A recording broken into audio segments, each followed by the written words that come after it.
Yahweh, Bahashem Yahushai, Bahashem Kakodash. Double honors to the elders and the apostles of Great Millstone that rule well. And I want to give peace and salutation to the elect of Israel. Unto you I say Shalom. Lord willing, this blessing is edifying to the flock of Yahweh, Bahashem Yahushai. I've just been meditating on a few things, dealing with the experience I had last night, man. And, this place is vexing, man. America, Babylon, captivity is getting more and more vexing. And one of the most vexing things about this place is that nobody cries out about the wickedness done in this place, man. But that's going to be a judgment for people unto themselves, man. All right, so let me go to real quick the book of Ezekiel, chapter 9, straight to the point in verse 4. And the Lord said unto him, go through the midst of the city, through the midst of Jerusalem, and set a mark upon the foreheads of the men that sigh and that cry for all the abominations that be done in the midst thereof. All right, all the abominations that's done in this place, man. Nobody, except for the men of the Lord, man, nobody truly says anything about it, man. Nobody cries out against it, man. All right, so this is why the Lord is saying, differentiate the people that cries out against the abominations and the people that's pacified by it, the people that's cool with it, the people that agree with it, man. All right, verse 5, and to the others he said in mine hearing, go ye after him through the city and smite. Let not your eyes spare, neither have ye pity. Right, so the other people who don't have that mark of exemption, man, all right, who haven't been found worthy to obtain the mercy of Yahweh Bashem Yahushua, man, who took for granted the grace that they had, man. The Lord said to smite them, man, and have not pity, man. Don't let your eyes spare. Don't have pity, man. Verse 6, slay utterly old and young, both maids and little children, and women, but come not near any man upon who is the mark, and begin at my sanctuary. Then they began at the ancient men which were before the house, right? And hey, judgment must first begin at the house of the Lord, man. So judgment is going to begin with you Israelites, man, with the Israelites, man. You so-called black, Hispanics, and Native Americans, man. That's what judgment is going to start at, right? And it's going to trickle down to everybody else. But at the same time, this is why before the Lord returns, there has to be a period of time called Jacob's trouble. And it's really for the wicked among our people, man. And the reason I'm bringing this out to the Spirit is because, Jake talk a lot about sodomites, a lot about, and the abominations they commit. But when you think about it, when you think about the judgment, I'm not saying but really to pacify it, adultery is right up there with a sodomite, man. If a man is an adulterer, if a woman is an adulterer, she's right up there spiritually with a sodomite. Because when you commit the crime of adultery, both the man and the woman that committed the act have to be put to death.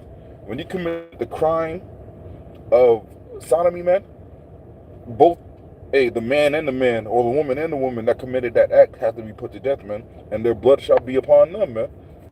All right, so the judgment is the same for sodomites and adulterers, man. But people in the world will get offended at a sodomite, but they'll be cool with adulterers, man. They'll brag about being an adulterer. They'll big up adulterers.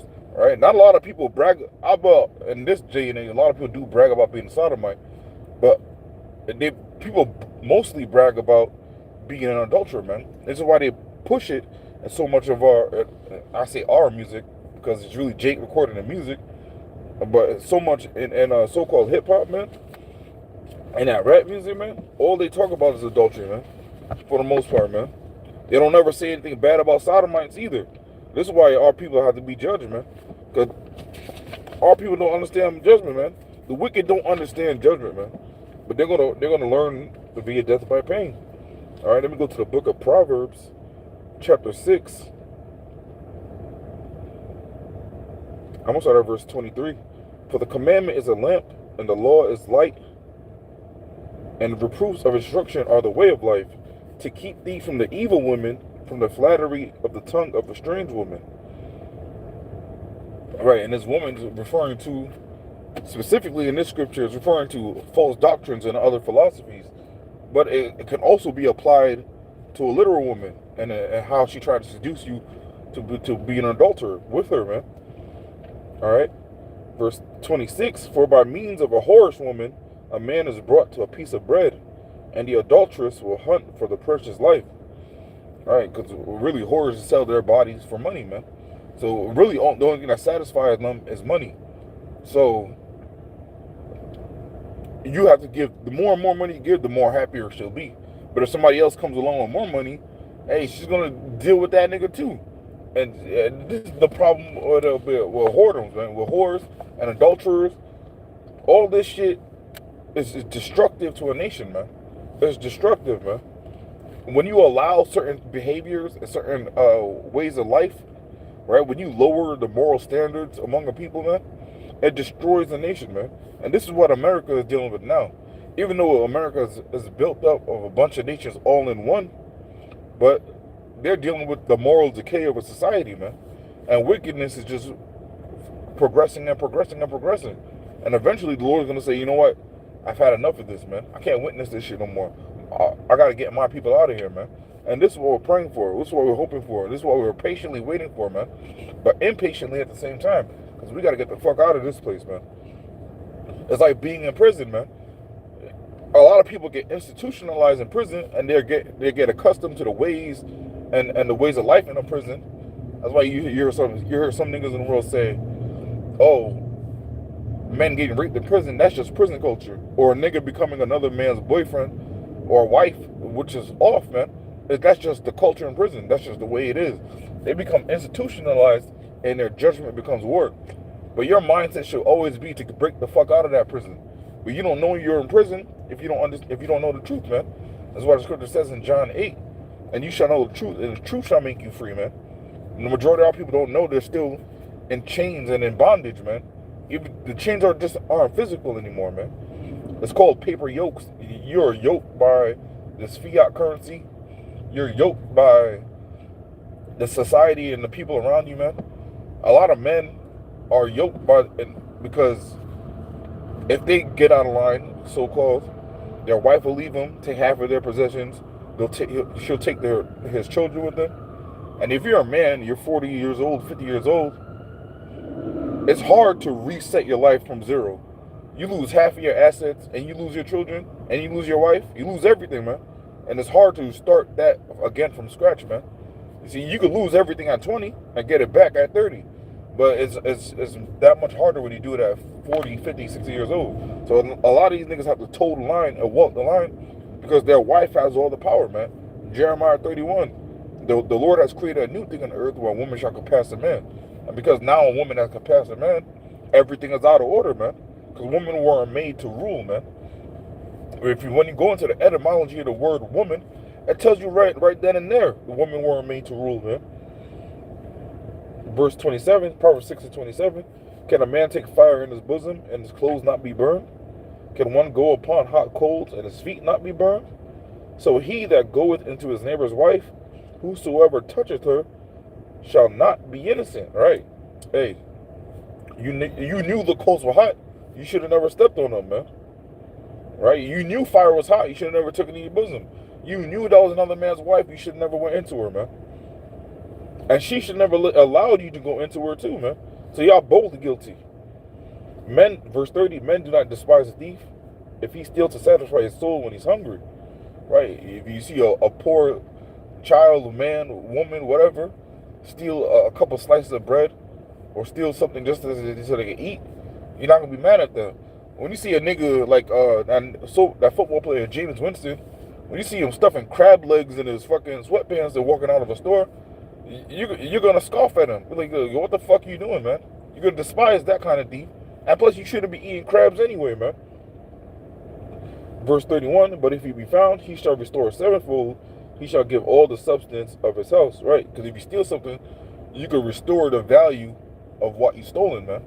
All right? You can make it as if, hey, you can make it better than it was before.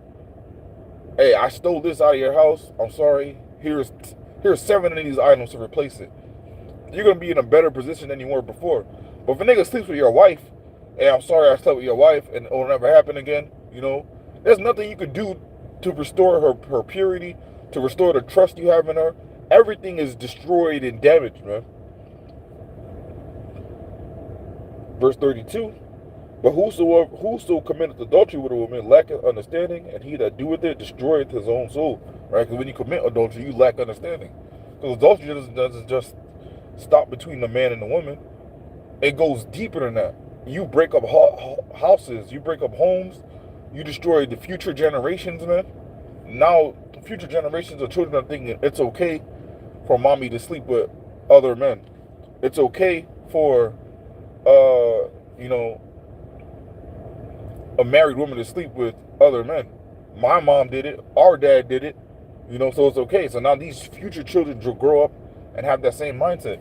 This is why being a stepdad and stepmom, that shit is so prevalent now these days, man. All right, it's common, right? That shit is unnatural, man. Dating women with kids, unless she's a widow, it's unnatural, man. It's not supposed to be like that. Because when a woman leaves a man, she's supposed to remain single unless that man dies, man. She is still bound by the laws of marriage, man. And this is how life is supposed to be. But again, when you degrade the quality of the morality of a society, man, you get all types of abominations, and abomination becomes common, man. All types of abomination is common now, man. Today, we have camp today. I'm going to have a little personal experiment. I'm going to see if there's more so-called black men and black women holding hands, or more so-called black women and black women holding hands. More fucking lesbians, because it's been a fucking epidemic of butch lesbians coming up and down the highways, man. But I'm going to see today. That's going to really be a personal experiment that I'm going to run to see how what's common now, man. Because it's uncommon for a man and woman to be together. At least among Jake, man. To be together as a unit, man. You know, you'll see families walking together, but they're not really together. They're just there because they don't want to be alone, man. This place is through, man. And adultery is just as through as sodomites, man. Adultery is just as through as sodomites, Salakia. But this is the book of Luke, chapter 8.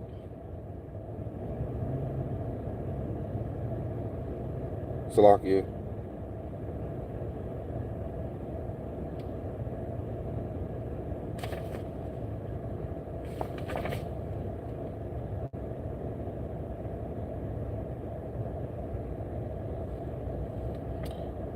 I thought it was 8:38.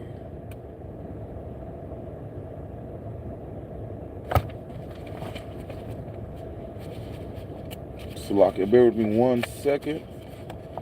Looking for a particular precept.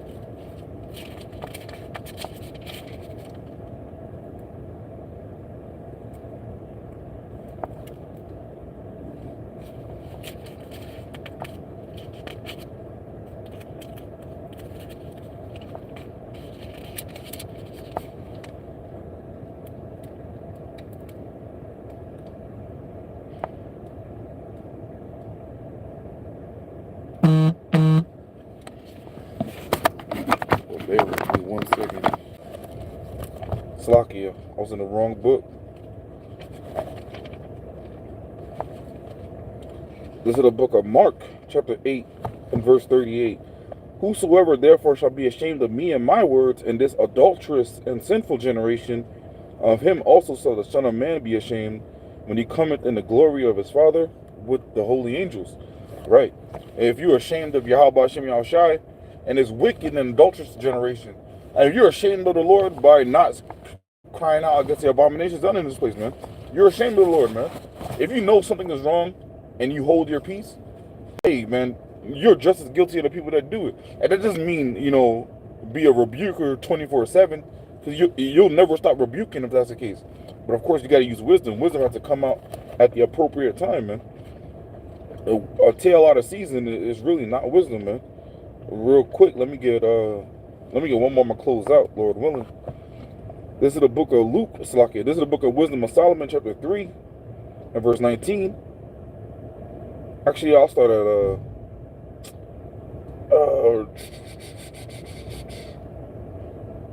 I'll start at 16. I'll read through it. Wisdom of Solomon 3 and 16. As for the children of adulterers, they shall not come into their perfection. The seed of an unrighteous bed shall be rooted out. Right? So there's no profit in being an adulterer or an adulterous relationship, man. For though they live long, yet they shall be nothing regarded and their last age shall be without honor. Or if they die quickly, they have no hope, neither comfort in the day of trial. For horrible is the end of the unrighteous generation. Right? Horrible is the end of the unrighteous generation, man. A wicked and adulterous generation. This is the generation that we're in now, man. It's a wicked and adulterous one, man. And it's beyond wicked, man. Scripture talks about how wickedness shall be increased more than you ever heard of, man. So we're living in the days where it's more wicked than Sodom and Gomorrah. It's more wicked than I think it's pre-Diluvian era, pre-deluge era, deluge going into flood. So it's more wicked than the time of the flood, man. We're more wicked than ancient Rome, man. This place is more wicked than ancient Greece.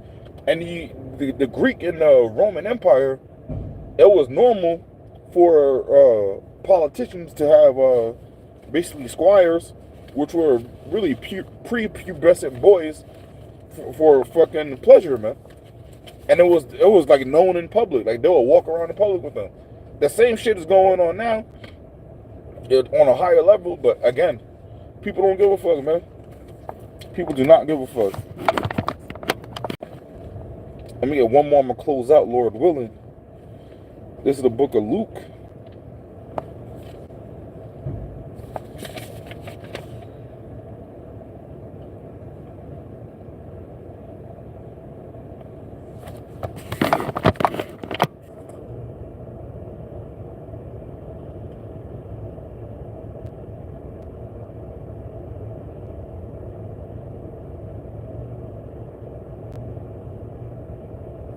Salakia, I can't find what I want. Lord willing, I'll put it in the comments later. But I'm going to wrap it up with that. Lord willing, this lesson was edifying. Again, I'll give all praise, honor, and glory to Yahweh, Ba'ashem Yahushai, Ba'ashem HaKadosh. Double honors to the elders and the apostles, the great millstone that rule well. I want to give peace and salutation to the elect of Israel. Until next time, I want to say Shalom and a Bible ball.